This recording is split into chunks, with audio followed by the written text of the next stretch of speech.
Hi, everybody. This is Dave Aquino with ValueCharts.com.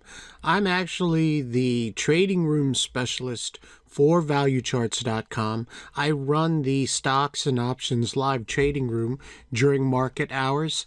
And I also teach pretty in-depth workshops on options trading.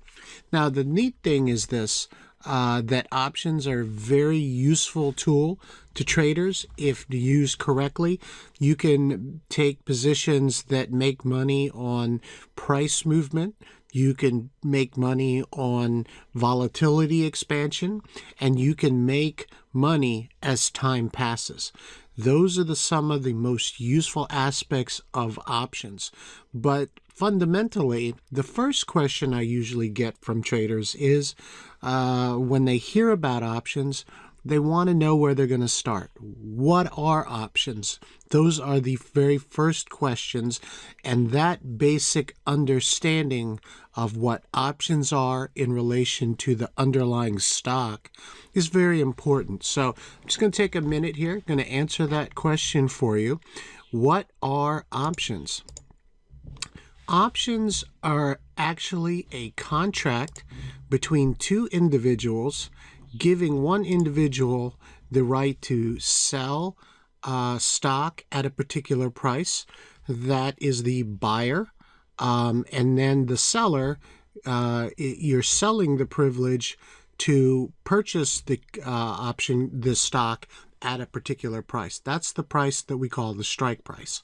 But before we even get to that, let's just talk about the types of options that we have. There are two fundamental types of options: calls and puts. Okay? You can use them in combination, you can buy them, you can sell them, but there are only two fundamental types: calls and puts. You can buy or sell either type. If you buy an option, you are the holder of the contract. That means you are considered long. If you sell an option contract, you are the writer and you are considered to be short. Okay? The long holder has the opportunity to act on the contract. The writer has the responsibility to fulfill the contract, provided that the stock price is at a particular point in relation to the price of the option, the strike price. But you can see it's almost like we are trading stock itself. However, we are trading the option on the stock. Okay. Again, the buyer of the call, the person that is long, has the right to buy the underlying security, and fundamentally one contract controls 100 shares. You can buy that security at the strike price on the option itself before the expiration date. Okay? The seller of the call has the obligation to sell those shares if asked at that strike price. If you are a buyer of a put, you have the right to sell the underlying security at the strike price on or before the expiration date. Again, the seller of this put has the obligation to buy the shares at that price if asked. The most important aspect right at the beginning is to understand the fact is when you buy a call, you want the price to go up. If you buy a put, you want the price to go down. Okay? Very fundamentally. The buyer has the right to buy. So if the stock is trading at 100, and that is the strike price, and you buy the call, and the price goes to 110, you buy at 100, you have the right, and then if you exercise that contract, you can turn around and sell it at 110, the prevailing price. So your profit is $10. The buyer of the put, if you think the price of the Apple shares are going to go down, you buy a put with a strike price at 100, and then the price falls to 95. Well, the thing is, you can sell at 100, you can buy at 95, and you can get to keep the $5 profit. Okay? That is the way the actual calls and puts are designed to work. Now, the nice thing about options and the aspect of it that is most utilized when we trade is leverage. Leverage is the second most important aspect of option trading. The first is time. Okay, leverage in the world of options relates to an options holder's ability to control a large equity position for a fractional amount of a financial investment. The leverage of the options magnifies both potential gain and or loss. Okay, let me show you this example.